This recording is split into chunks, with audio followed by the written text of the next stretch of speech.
Question number 14 प्रश्नावली 10.3 का question number 14 में कह रहा है कि एक बिंदु -1 3 से रेखा 3x - 4y - 16 0 पर डाले गए लंब पाद का निर्देशांक ज्ञात कीजिए।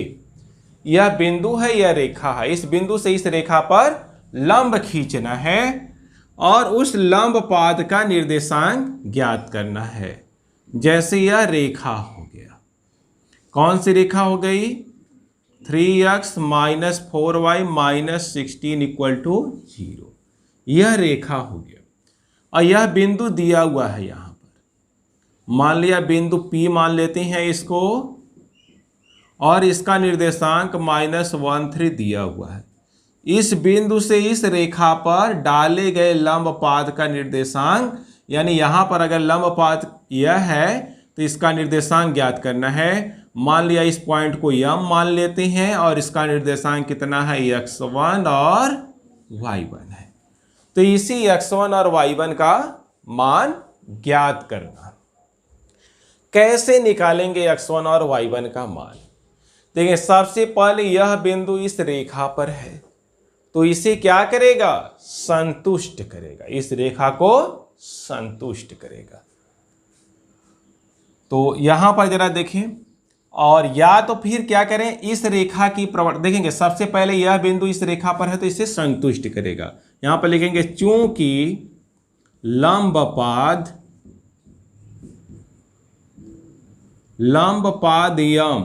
यम का कोऑर्डिनेट माने है x1 y1।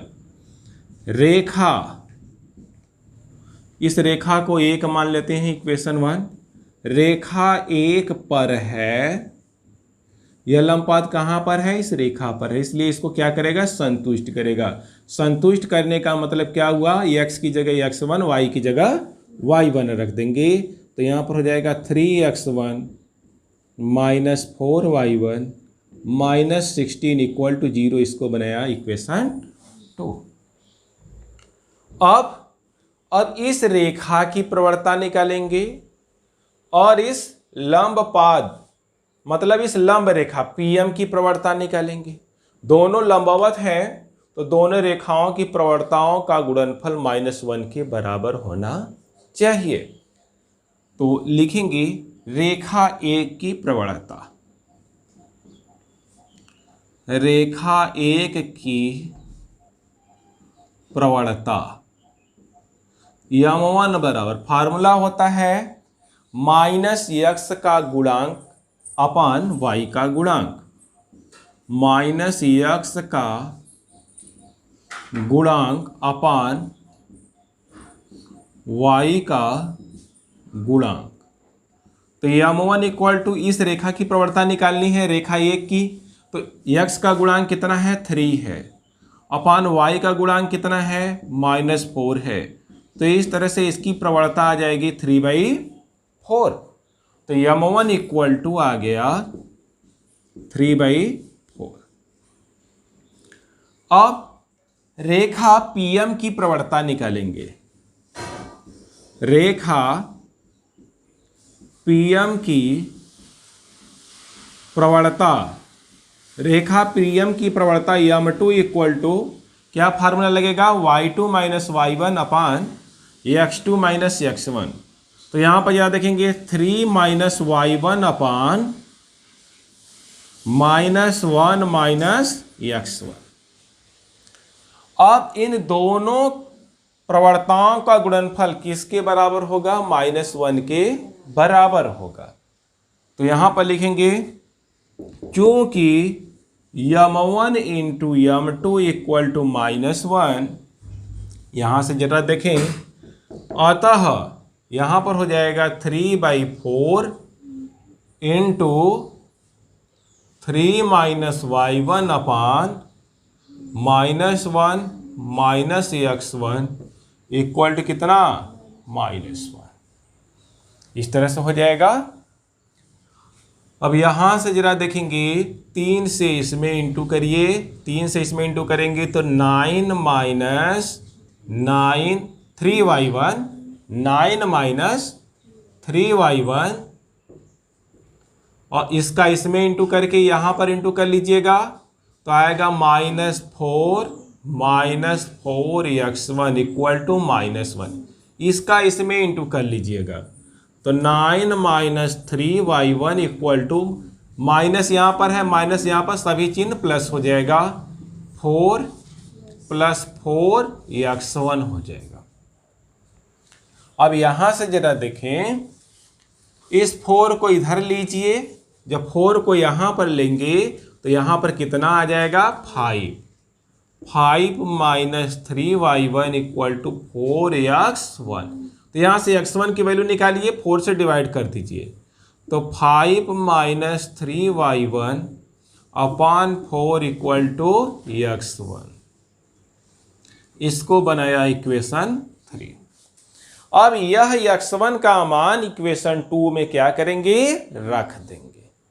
तो x1 का मान समीकरण 2 में रखने पर यहां पर लिखेंगे समीकरण 2 तथा 3 से, समीकरण 2 तथा 3 से x1 का मान रखेंगे तो देखेंगे ऐसे 5 माइनस 3y1 अपॉन 4, यहाँ पर 3 पहले से है, 3x1 है तो 3 और x1 की वैल्यू रखेंगे 5 minus 3y1 upon 4 minus 4y1 minus 16 equal to 0। अब यहाँ पर लघुत्तम कितना लेंगे, 4 ले लेंगे, एलसीएम 4 लेंगे, 3 का इसमें इंटू करेंगे तो 3 × 5 = 15 माइनस 9y1 और यहाँ पर लघुत्तम जब 4 लेंगे तो माइनस 16y1, इसमें भी 4 का इंटू करेंगे माइनस 64 और पूरे के अपान कितना होगा 4 और इक्वल टू 0। अब इसी को हल कर लेना है तो यहाँ पर जरा देखेंगे 16 × 9 = 25 तो माइनस 25 y1, 4 इधर जाकर 0 हो जाएगा और यहाँ पर जरा देखेंगे 64 में से 15 को घटा देना है। तो 64 में से जब 15 को घटाएंगे तो 14 में से 5 घटेगा 9 माइनस यहाँ पर 9 आएगा और 5 में से 1 घटेगा आएगा 4 इक्वल टू 0। तो यहाँ से जरा देखें माइनस 25y1 इक्वल टू 49 तो y1 इक्वल टू आएगा 49 बटा माइनस 25। तो यह y1 का मान आ गया। अब इसी तरह से किसका मान निकालना है, x1 का। तो यह y का मान यहाँ पर रखेंगे, x1 का भी मान आ जाएगा। तो अब इसके बाद देखेंगे अतः x1 बराबर, यहीं पर मान रख देना है y1 का। देखेंगे 5 माइनस 3 49 बटा 25 माइनस में है, यहाँ पर माइनस, ठीक है 5 माइनस 3 y1 की वैल्यू 49 बटा माइनस 25। अब पूरे के बटा कितना है, यहाँ पर जरा देखेंगे पूरे के बटा कितना है 4। तो यहाँ पर जरा देखें x1 इक्वल टू आ जाएगा कितना, 3 का इसमें गुणा करेंगे 25 का इसमें गुणा करेंगे और माइनस माइनस क्या हो जाएगा प्लस हो जाएगा। तो 25 पंजे 125, 3 का इसमें गुणा करिएगा 3 × 9 = 27 की 7, 3 चौका 12, 12 2 14, 3 × 9 = 27, 3 चौका 12 2 14 और बटा ये 25 नीचे भी आएगा तो 25 चौका 100 हो जाएगा।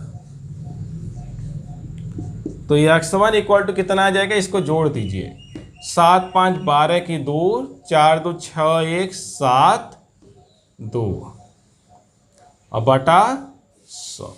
2 से इसको काट भी सकते हैं। तो ये x1 बराबर कितना आएगा, 2 1 = 2, 2 3 6 और 2 6 12। 4 से भी कट जाएगा, या 4 से काट देते हैं।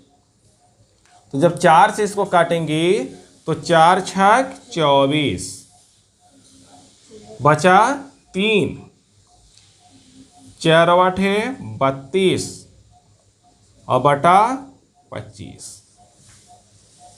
यह x1 y1 आ गया। अतः लंब पाद का निर्देशांक कितना माने हैं? x1 y1 है। अतः लंब पाद, अतः कितना आ जाएगा?